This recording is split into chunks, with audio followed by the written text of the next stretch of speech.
The Michael Hatfield RE/MAX team presents Real Estate and More. Bay Area real estate is different than in all of America. And why? What's up with home buyers? What's on sellers' minds? How is the market? And much, much more.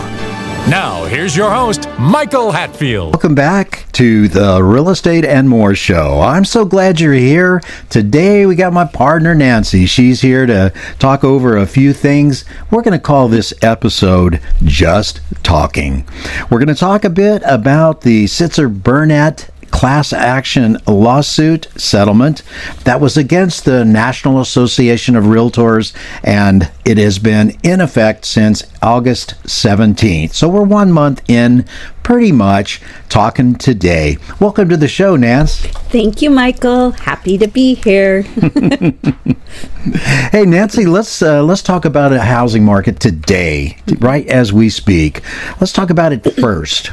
As you pointed out the other day, the housing market has more homes come into inventory the last few weeks. Mm-hmm. And that's a good thing because the inventory has been really tight over the last several months, year. And now it has improved. The other part of the equation is the buy side. You know, we haven't seen a lot of changes in the interest rates the way that we want. Mm-hmm. We are expecting a little bit to happen here momentarily as far as a correction, maybe half a point, maybe 3/4 at the very outside. It'll take it down into the fives or translate into the fives for people wanting the 30-year fixed loan. That would be our best guesstimate at this time.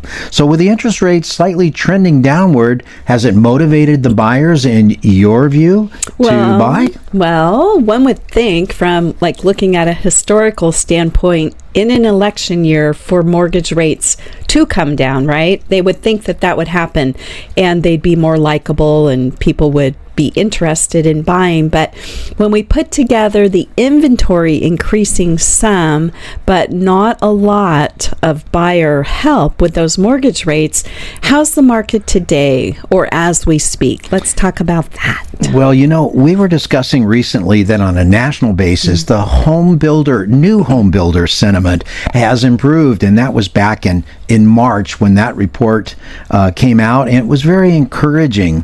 And we thought that things would generate into more vibrant market here in the Bay Area from that time forward. But in July, the new home builder sentiment was just a little bit downward with the homes that are built and the homes for resale in some areas of the country. It actually declined a little bit, not so much in the Bay Area. And we were talking that the likely culprit of that is the higher interest rates. And why would that be? Why would the interest rates being a little bit higher, why would it affect buyers and make them reluctant to go in and to buy a home? I think it has to do with affordability, and we're hoping that they could get something at 2.5%. Folks, I don't think that it's going to see in the near future 2.5% again for some period of time. It was pretty incredible. Yeah. So what are you thinking? What's your thinking about the results of that Sitzer-Burnett lawsuit settlement against the National Association of Realtors? Isn't that going to help dampen the spirits of home buyers and sellers? What are your thoughts, Nance? Well, those are all interesting topics, but one of the things from my vantage point looking at the Bay Area housing market, despite more homes coming onto the market and in the inventory, our housing market is, I would say, just stable. And I was having this conversation with a gentleman I met over the weekend, and he was asking me, he was from out of our area, and was saying, well, what do you think? And of course, there's going to be some seasonal price changes, and there are still some multiple offer situations depending on the properties. Some properties are just hot, right? Yeah. So the housing market seems to just be treading water at the moment. It's not really setting the world on fire. Prices here in the San Francisco Bay Area are not going up a lot. There's been a little bit longer days on the market that one should expect if they're the home sellers. So we're seeing a little bit of that going on. We have. So, again, it's a great time to buy. There is another factor many people don't think about that's affecting the market, and you mentioned that. The changes from the settlement generated from the Sitzer-Burnett class action lawsuit that was against the National Association of Realtors recently. And what has happened, what we can expect as a result when you go to buy or sell a home, is maybe something we can talk about a little more right now, Michael. Yeah, it's kind of interesting. We are 1 month in to those changes.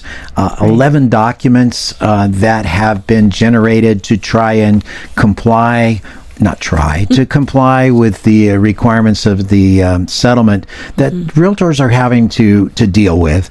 And, a few bullet points about it. I'll give you an example. A buddy told me just this morning that he wanted a realtor to show him a home in Southern California.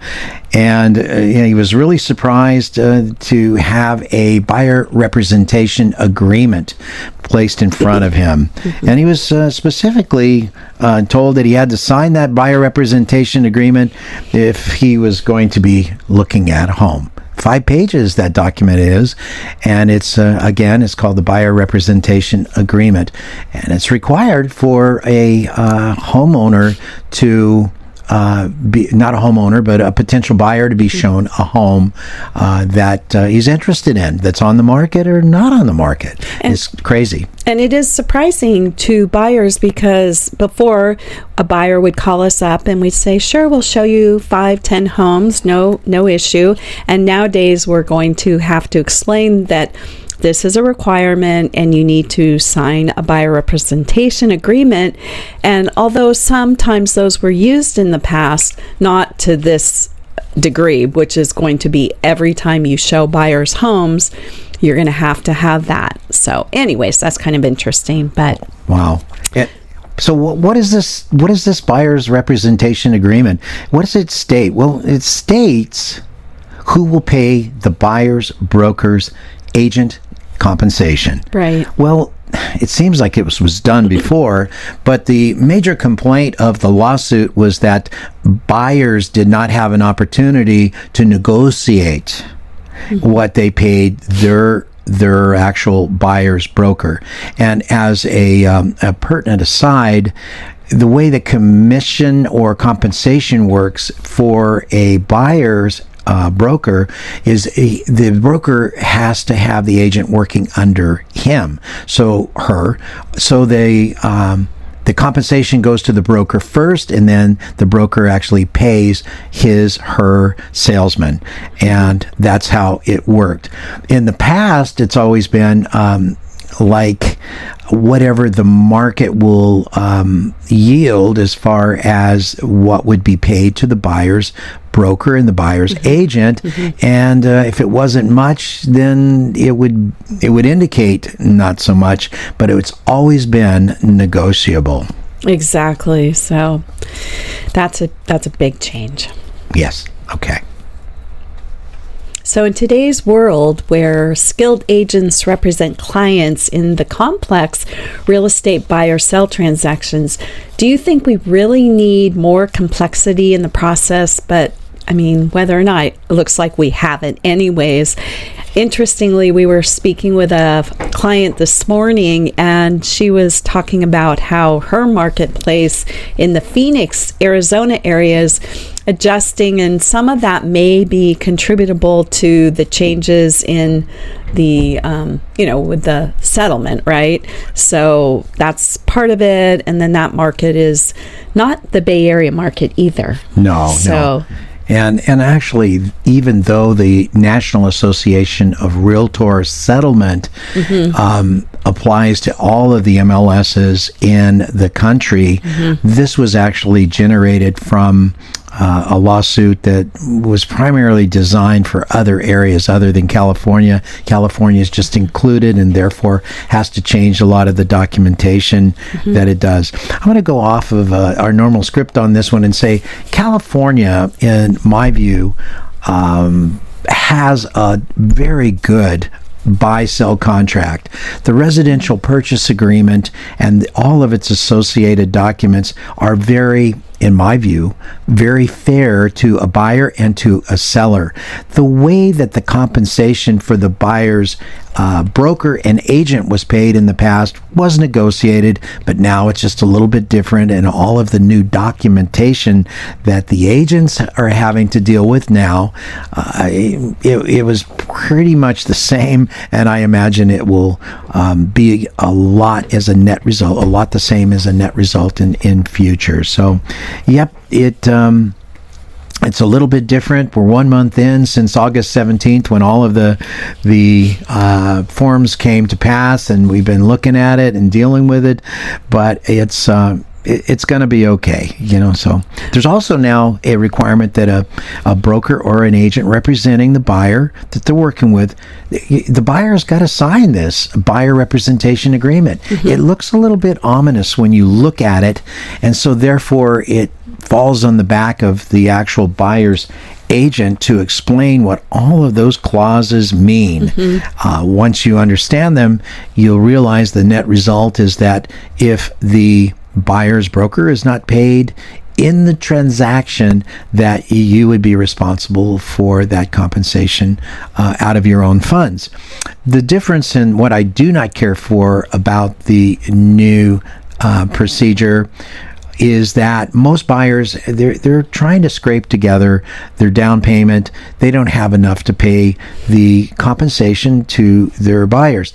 So in that event, this should be well thought of, is that the buyers can ask the seller side, would they be willing to compensate the buyer's broker and mm-hmm. the buyer's agent.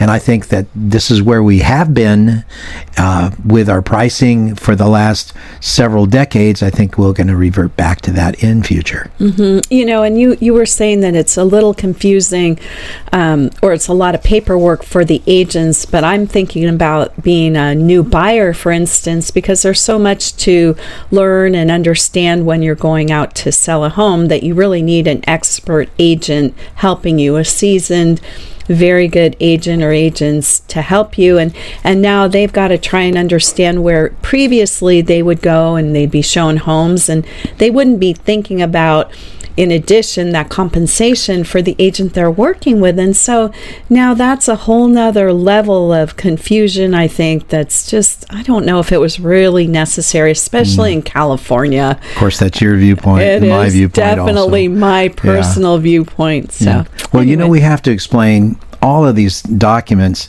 to buyers if we represent buyers, but there's something on the sell side that needs to be done too. Yep. That when we take a listing where we used to take a listing agreement that mm-hmm. included the buyer's broker and agent compensation, no longer does that. Mm-mm. Also, we can no longer advertise that we are going to pay for the buyer's commission compensation to that agent. We can no longer do that. Nope. But yet they can still ask the seller to do that mm-hmm.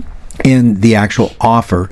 But just keep in mind that professionals in this industry, they have to work too for a living. It's very important that we put money on the table. So taking that one step farther, mm-hmm. it's a good idea that when you go to decide on your representation, get the best that you can, meaning that you need experience and you need someone you feel that you can actually believe when they talk with you, because there's going to be a lot of talking. That is for sure a lot to know about. So anyways.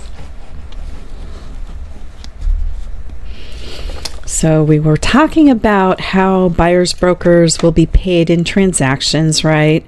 And that the mechanics of that. So when a buyer does sign an agreement with a broker, right, an mm-hmm. agent, they have to be fully aware of how the nuts and bolts of that, because, right, they're deciding what they're going to pay that agent who's showing them, because hopefully it will be presented to a seller, right, for the buyer's commission or compensation rather.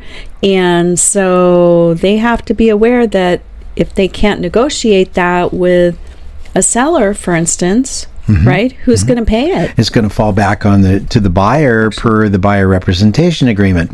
We're going to take a short break. We'll be right back. RE/MAX. And here's Michael Hatfield. Business owners, have you considered how important the appearance and impression your offices make to prospective customers? Appearance and impression are critical to clients, thus to your overall success. If your company could use that warm, inviting, and welcoming appearance, I have an amazing complex of offices just listed for lease in the quaint town of Danville. Freshly remodeled, meticulously built, the 3,700 square foot space enjoys incredible street exposure, front and side entrances, abundant parking, reception, conference room, 11 individual offices, even a team member kitchen. This premium space is located in a blue ribbon building maintained by the renowned Sherman Properties Group. Waste not 1 minute. Call us now. Get help with buying or selling by calling the Michael Hatfield RE/MAX Support Team at 1-800-800-5763. That's 1-800-800-5763. Working with Michael and Nancy, I was a first-time home buyer and I was very nervous about the process. I didn't really know what to expect.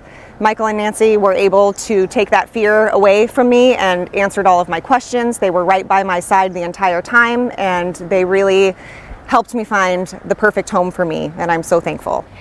And now, back to our show.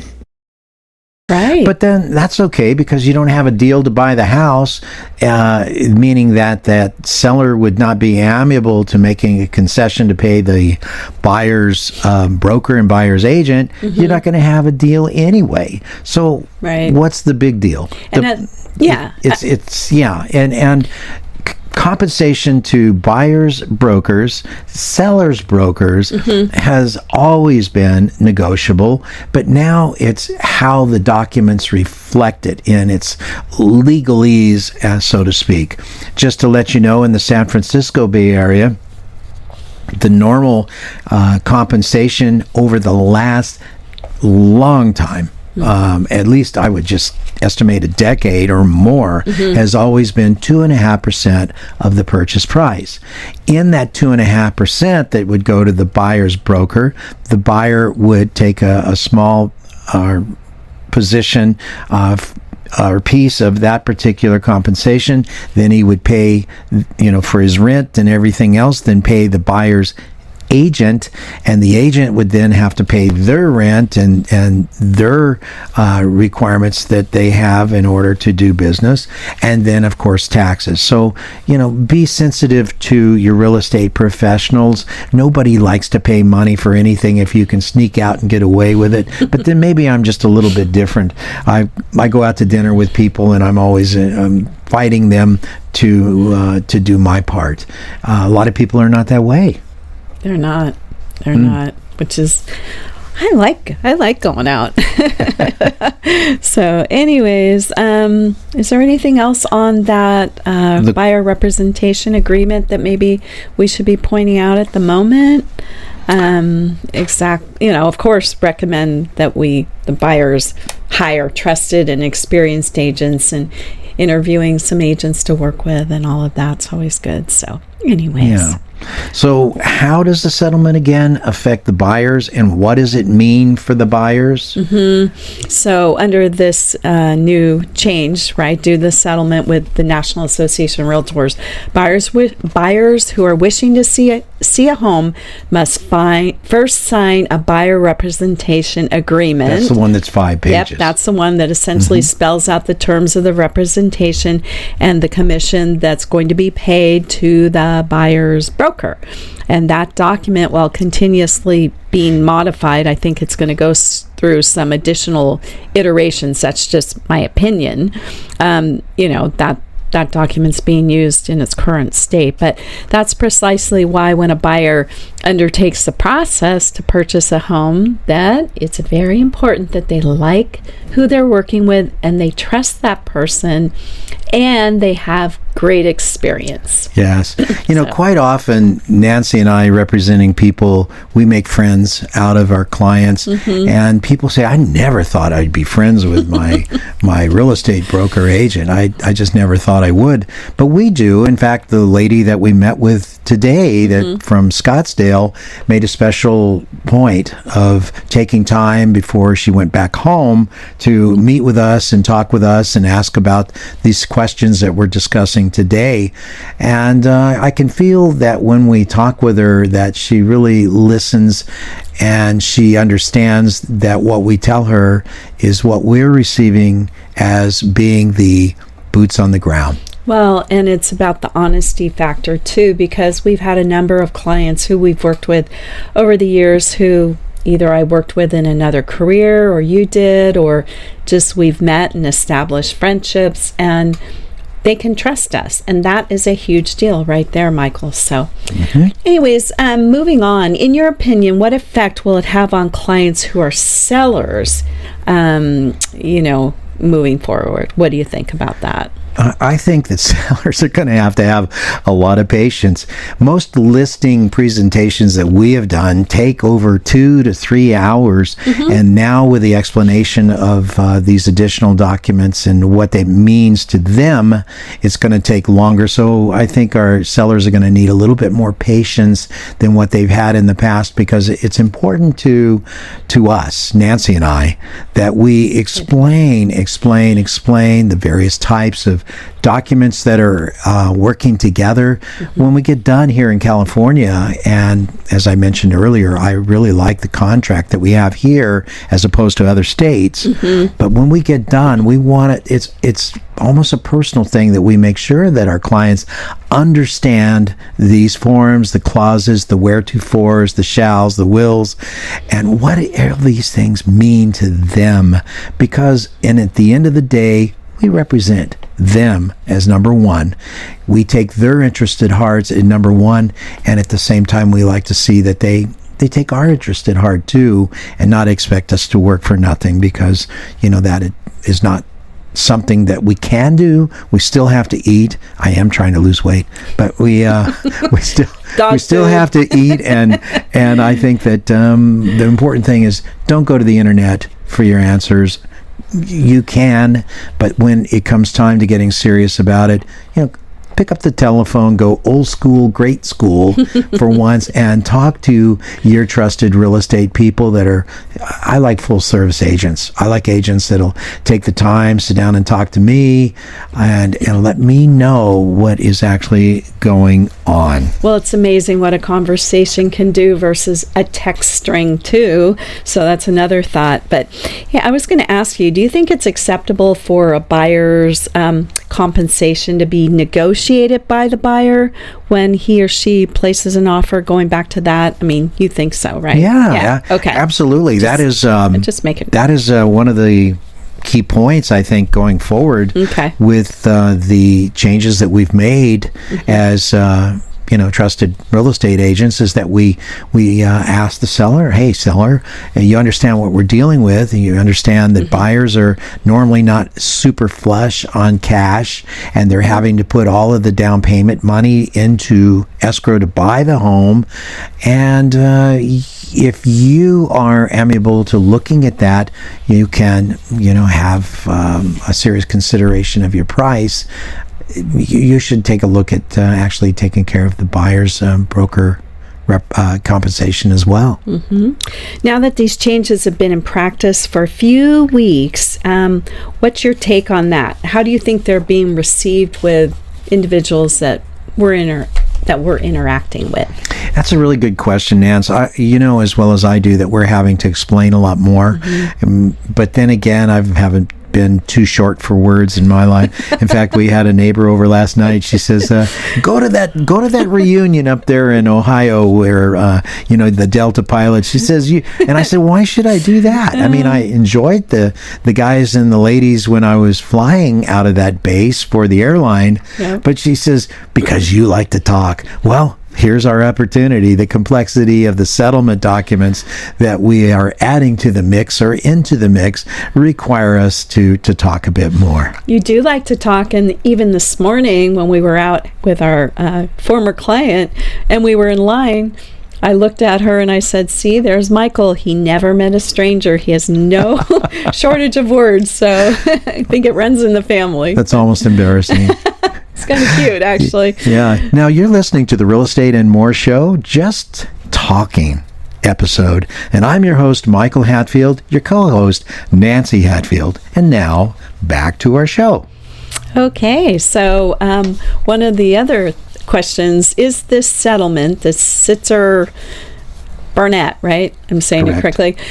Do you think it's likely to benefit a buyer or a seller more? I think that it's about the same. I think all of these documents have been really interesting, but I do believe it's complicated the process, requiring more from experienced agents, and also requiring that a buyer or a seller, it increases the importance on getting a very experienced agent and someone you trust. And how are you thinking that folks are feeling when we presented this buyer representation agreement in front of them? Just really overwhelmed? Is that like your take on it, or? Well, when people don't really understand something, the first thing that comes to mind is suspicion. So they are a little bit suspicious about these 5-page buyer representation agreement clauses that say that they're going to pay their broker's compensation at the end of the day. Well, it's fine, but what is better and more ideal is that your buyer's broker agent asks the seller to pay that compensation as part of your offer to purchase their home. Right. So would you like to talk a little bit more about how you will be representing buyers after this whole settlement? Do you want to talk any more about that? Well, I think it's just going to require us to take a little bit more time with our presentations to buyers and to sellers. We want to make sure, as the number one prerequisite, that we have nice clients. If the clients are cranky, if they're ornery, then there's a place down the street that can go for representation. We work very hard in our representation, and now to add these documents into the mix, which will require us to spend more time explaining to people, then I think the net result, it will be pretty much the same at the end of the day, but it is going to require dealing with more conversation between the agent and the client. Thus, full service agents are becoming more and more important. Yeah. So there's just going to be more discussion both with the buyers and with the home sellers these days to put the deals together. So absolutely. So it's interesting times, Nance, and my final thoughts on the subject is it's going to probably come right back to the way we've been doing things, but utilizing different documentation. It's going to require a bit more time with our clients and explaining what we do and how we do it. And I'm up for that. How about you? I'm ready. I'm in your tailwind, and I'm ready to help you. Yeah, there's a song that makes me think about that.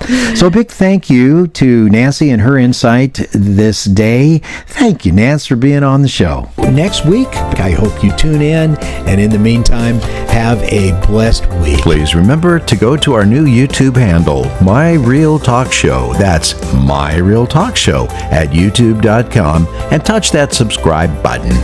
You can also find past aired shows at our handle, My Real Talk Show, on youtube.com.